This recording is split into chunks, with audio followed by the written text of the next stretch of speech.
Hey everyone, welcome to Awareness with Ashley. My name is Ashley Stuart. I share a first-hand experience of what it's like living with idiopathic intracranial hypertension. You'll hear me call this IIH and migraines.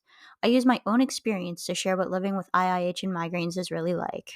Today I'm going to be getting into being introverted and how it affects my life with chronic illness. I think this is important not only in a perspective from talking about this particular part of having a chronic illness and whether you're more introverted or extroverted. But when people hear that you're struggling or your story or whatever they happen to be listening to, or that you're not really doing as much as what you used to because you physically can't, although they don't really understand that, you're gonna hear something very common that's often, well, if you only got out and seen friends more, if you only got out more, things would be so much better, because loneliness is a huge part of having a chronic illness. It happens to those of us who are extremely introverted as well.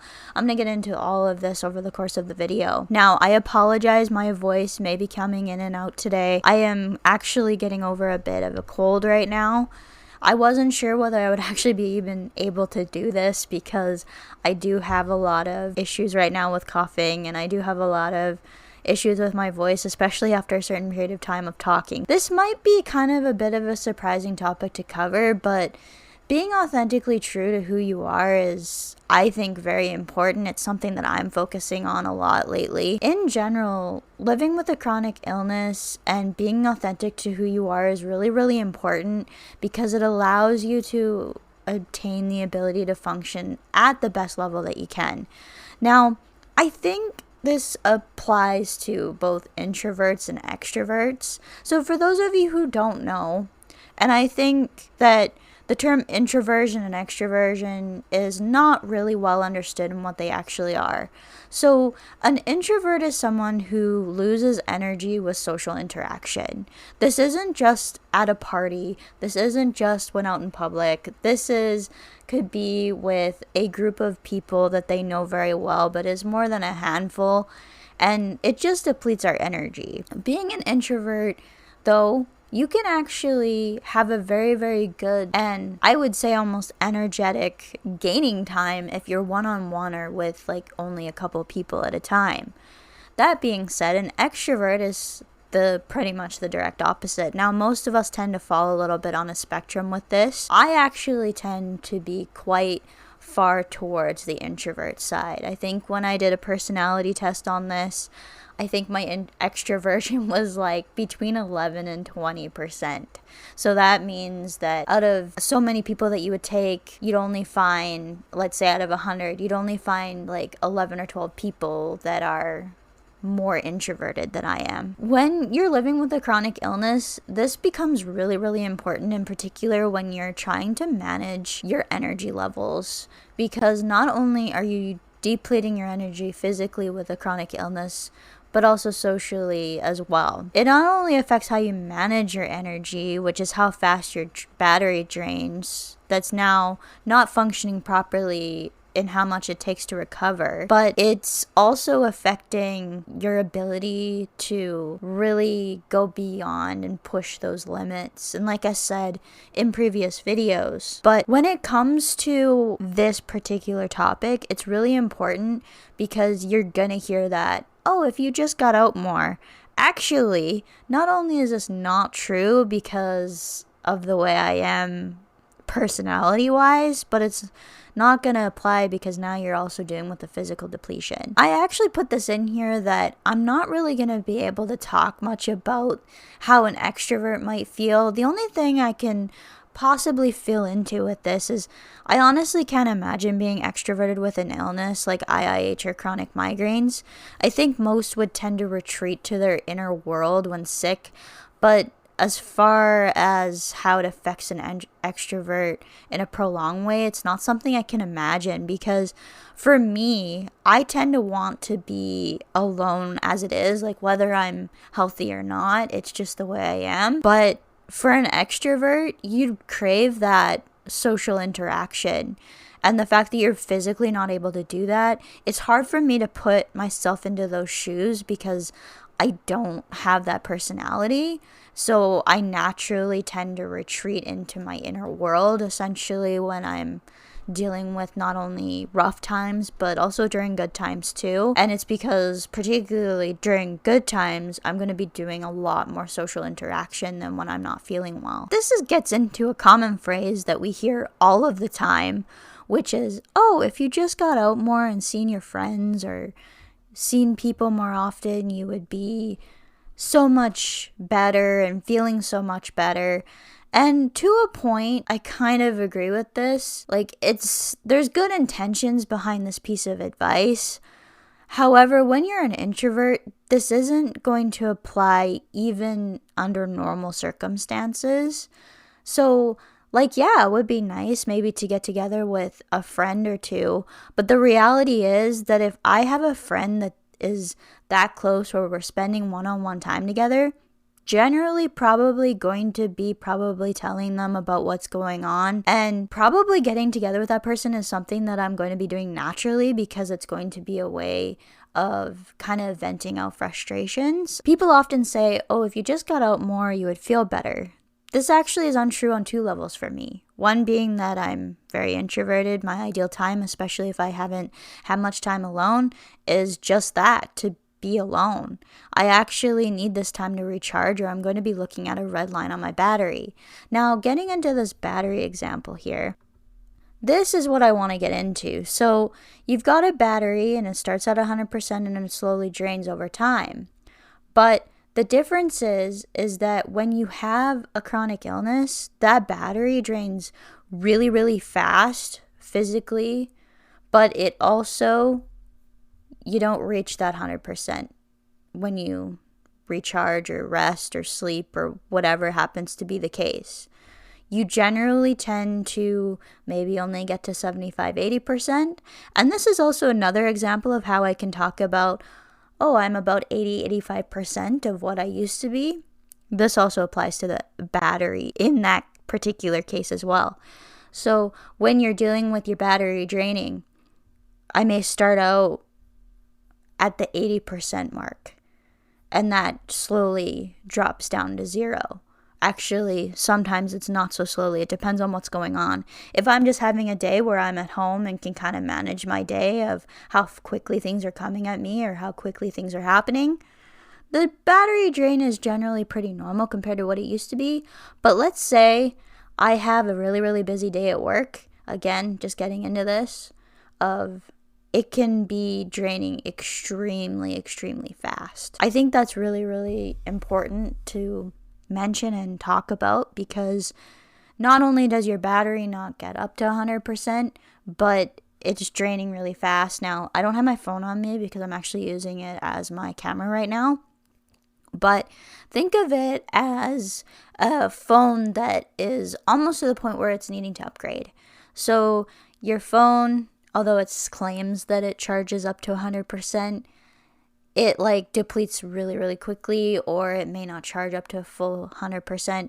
That's exactly what it's like living with a chronic illness. You essentially only make it up to a certain level of battery percentage, and let's say you do happen to make it up to the full potential, it's gonna drain that much faster because you got less to work with. And I've talked about this example many times before, and I think I even did a video on it, so that holds true in what I want to say with particularly this analogy. But I think it works really, really well because everybody tends to have devices that are rechargeable these days. Most of us are heavily dependent on one particular device, our phone, so we can really understand. And because it's a day-to-day thing where you have to charge just like yourself, I think people really get this example really, really well. The second one is that being that my battery is already lower and drains faster because of having an underlying condition, this is actually still the case. So this is not something that I've completely resolved. It's just something I've gotten used to over time. I compensate for it. And I compensate for this in many ways. I go to bed every single night at the exact same time. Some nights I do tend to stay up later, like let's say I'm off the next day or whatever. I might stay up a little bit later, but honestly, I'm pretty still strict with this. Like I'm very, very strict with it. And I get up no later than a certain time either. So even if I do go to bed a little later, I'm not sleeping as long so that I can manage to still go to bed at the time I need to again. So this is one way I manage it, is with a very, very strict sleep routine and just a very strict routine in general. Another way I manage it is to kind of have a general list in my head every day of all the things I need to do and prioritize the most important. In the case of a work day, that would be my shift. In the case of a day off, it's often something to do with my creative works, whether it be doing a live stream, whether it be getting housework done. All of that is really important. And the thing is you're not able to do everything that you absolutely want to do in a day. You do have to prioritize. And I think the best example of this actually is something called the spoon theory. Now, I've actually done a full video on this, so I suggest that you go and check that video out because I actually give visual examples of it. For those of you who are watching right now, take something that is in finite value, whether it be a spoon, whether it be coins, whatever, and let's say you're given 12 spoons for your day, and each activity costs a certain amount of spoons.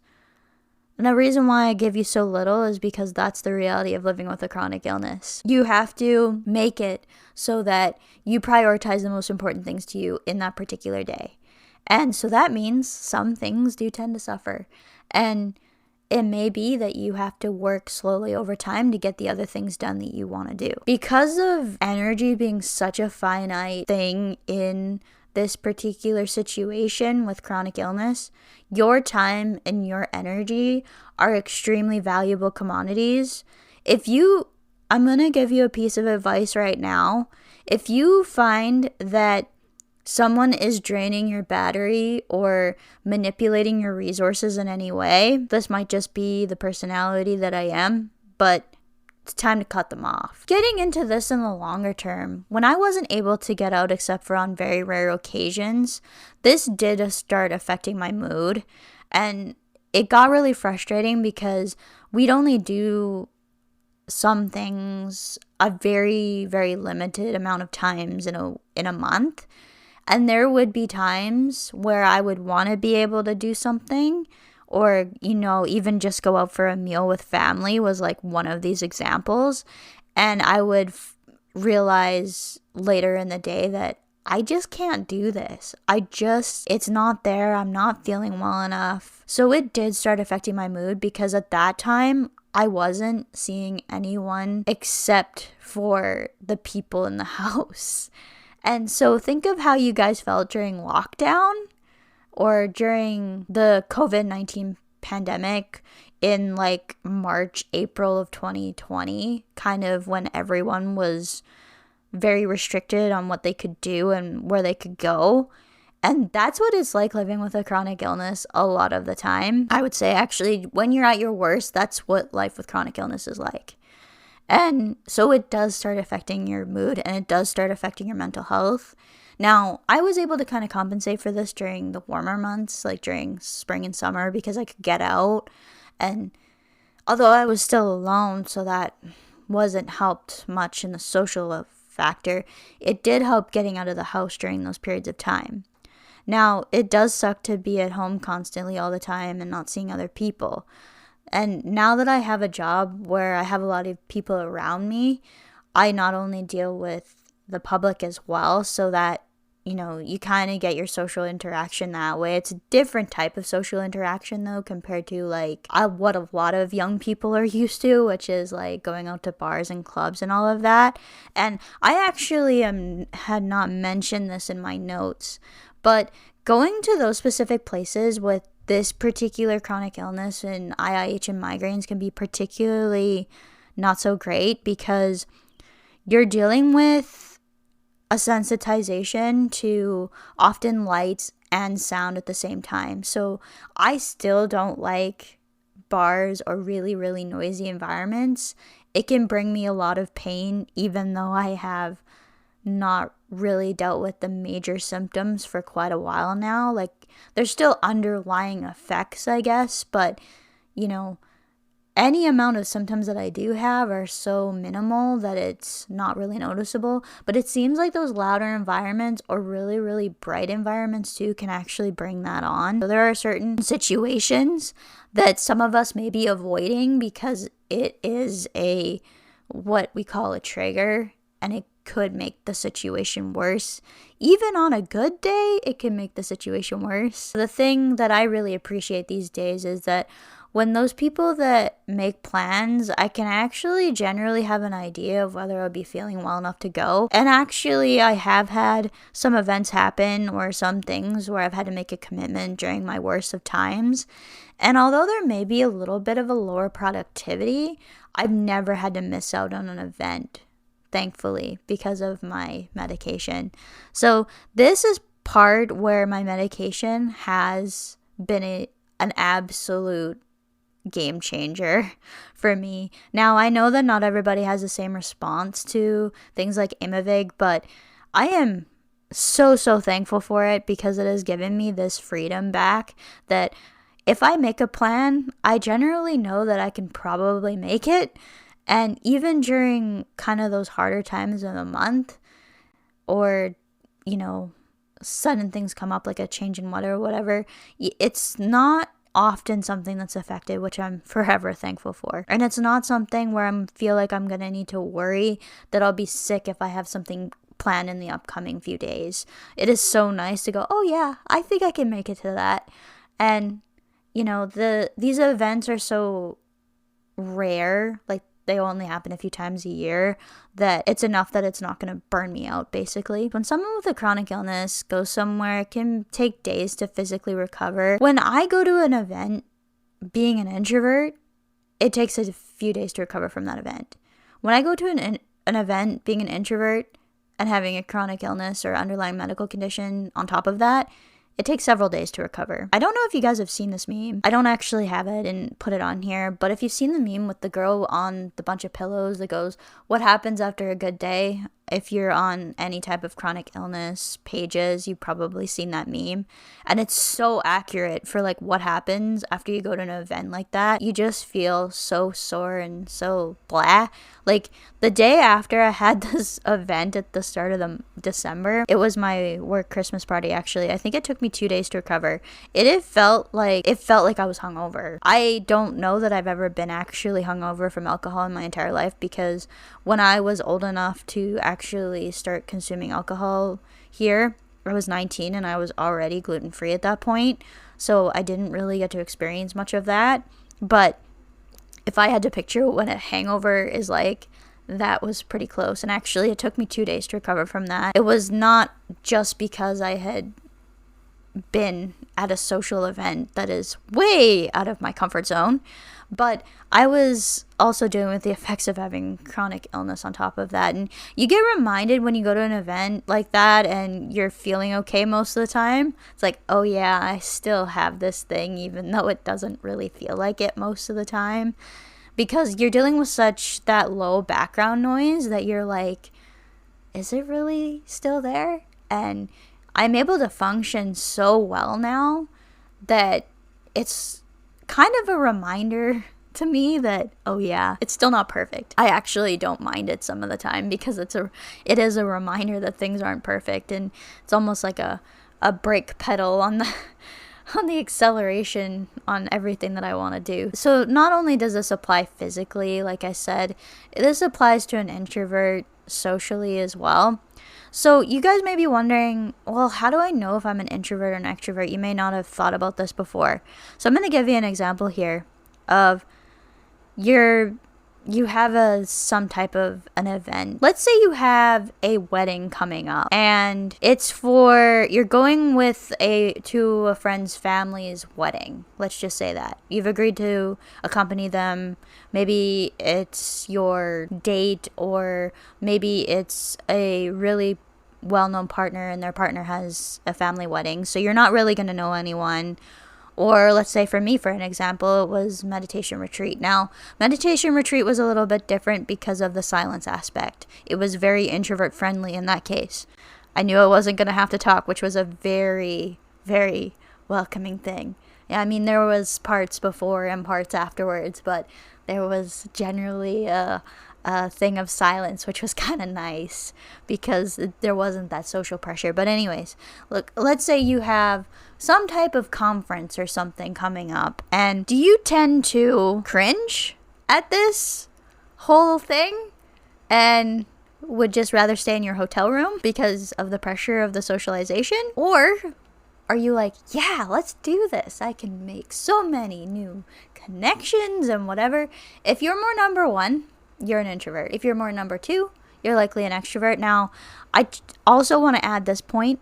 Some of us may be pretty excited to go to some of these major events because they could be potentially life-changing. How do you feel afterwards? Are you feeling drained? Or are you feeling like, oh my goodness, I can't wait to do that again? If you're more number one, you're likely introverted, even if you're quite social when you're at the event. Or if you're number two, you're probably more extroverted. That's generally how you can tell. And it's more about the way you recover from these really crazy events that it determines more about how you actually are personality-wise. And another good question you can ask yourself is, do I tend to want to stay home and maybe chill out watching videos, or do I really, really want to go to a bar and hang out with people in person and all of that? And I kind of wish that, you know, being that I'm gluten-free, I wish alcohol wasn't so much involved in that whole situation, but it often is. And it just is hard because I just wonder how I would react in a situation without it, which was kind of nice because at the retreat it was an alcohol-free facility, so it was nice in that way. Didn't have that pressure either. I really, really like that place, actually. I think also being an introvert, we tend to have one or two or maybe even a handful of really, really close friends in our lives, and so it either should be family or friends. And I actually had this in the form of family, that you really need someone or even a couple of people that are really, really close to you that you can like call on a dime and be like, I'm going through this thing right now and I really need to talk about it, without having the pressure of meeting a stranger that may be on the verge of giving you advice that you're not really interested in at that point. So people are really, really bad if they may be more of acquaintances. They're really, really trying their best to, I think, make a situation where they don't know what to say not so awkward, but they end up making it worse by either offering advice or whatever. And I've talked about this particular situation already on the channel. But you need that one person where you can just go to and vent to without the fear of getting that advice, and maybe just have a listening ear. Now, I actually had this again in the form of family. You don't have that pressure of being scared that you're going to get unsolicited advice when you don't want it.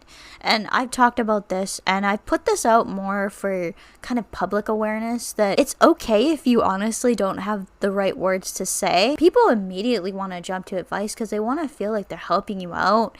But most of the time when this happens, in particular, it just makes us scared to talk to anyone, because the advice that we've often heard is either beyond ridiculous or we've already tried. I know that a lot of people want to offer advice because it's an awkward situation that you may not have the right words to express what you want to say, or you're afraid you're going to say the wrong thing. But by giving advice, or sometimes saying the things that we often hear, you're actually doing the things that you might be scared of doing. You can tell by the way people react that they don't really know how to react. And I think it's a huge, overwhelming thing like to hear. So this is what I often tell people when I tell them my story, kind of just in general. Oh, I was diagnosed with a rare condition called idiopathic intracranial hypertension in 2018. Not long after, I was diagnosed with migraines. It's been a heck of a ride, but, you know, things are improving and all of that, but I still deal with all of these things that I deal with. This is what I've went through. This is kind of whatever, and kind of elaborate on that. You just kind of have that blank stare, and then you can tell, because it takes people a minute to respond, that they don't know how to respond. And it's just like, I'm just telling you this so that you're aware of it. You don't need to give me a response. I know it's kind of customary that you would respond to someone in a particular way, but just acknowledge the fact that you're in the best way that you can, that you're listening, and, you know, all of that. And it could open the door to a wonderful friendship if you respond in that way too, because there isn't going to be that pressure of, oh, this person isn't gonna just immediately jump to advice, or how their best friend's mom got through chronic migraines with, getting their wisdom teeth out or whatever. Like, it's great if people have had the success with these other options that they have, but it's not helpful for the person who is struggling in that particular case. If I'm telling my story, I tell my story in the way it has unfolded.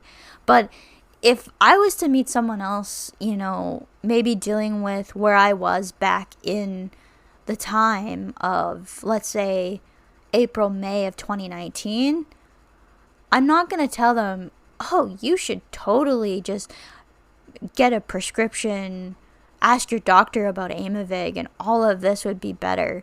I don't know that for sure. They may be one of the people who don't respond to that particular medication or whatever. Insert whatever medication worked for whoever else. I just use that because that's the particular example that I have, because that's my story. And like I said, I was giving an example of my story. So, this kind of comes into the fact too of some people may not take specific advice very well, and when you're struggling, you often just want people to understand and know your story. That's why I have this channel. Feel free to leave in the comments your own story. I love reading through people's stories. I really do, guys. If you guys ever want to, you can send me your stories via email as well. My email is on my YouTube channel. I love hearing people's stories because we're all so unique. We're all so individual, not only with the diagnosis process, but we're individual with whether we're more introverted and extroverted and how that affects you. Another thing I would love to hear is from those of you who are more extroverted, and what's it like trying to manage this, particularly the isolation that comes with the fact that you probably do tend to retreat into the inner self, or I don't even like using that term after being on this whole awakening thing, but you retreat inwardly, I guess, is maybe a better way to word that, with how maybe you are when you're sick, or how do you manage that social isolation? Because it's not something that, for me, as being as introverted as I am, I really understand. I understand it to a certain degree, because it did get to a certain point where it was a struggle to get the amount of social interaction that I felt I needed to be happy. So I did get to that point. I know what that's like. But as far as what it's like for an actual extrovert, I'd love to hear your stories in the comments of, how you've dealt with this particular issue, because it could probably, by sharing your story, you could maybe help someone else. Let me know the answers to those questions in the comments down below, wherever you happen to be viewing this. I just want to say thank you for an absolutely incredible year this year. I shared a photo of my YouTube creator snapshot, and I just want to say thank you for all your support. For those of you who are my supporters on Locals, thank you for committing to the channel in an extra and above way. Many of you guys have either met me because you're part of our other community on Locals with Z, but I just want to say thank you for all of your support in 2022, and I am really looking forward to what comes with these live streams and the short video content in 2023. I think the channel is going to do a lot better, and the weekend after New Year's, I will resume doing my videos. I almost always take a 2-week vacation at Christmas and New Year's. I did this for myself because it was like my vacation when I was doing only my video content and was working quite vigorously, actually, during that period in the channel.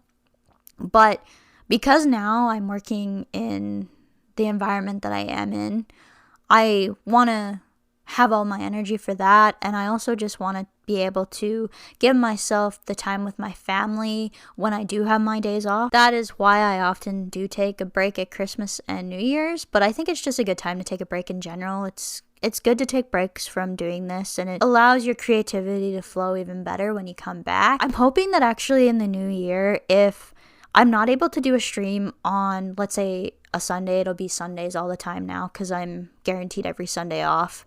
But it will be sometimes, maybe I'll move the stream to a day during the week, or maybe have to change it to an afternoon in the middle of the week. We'll see.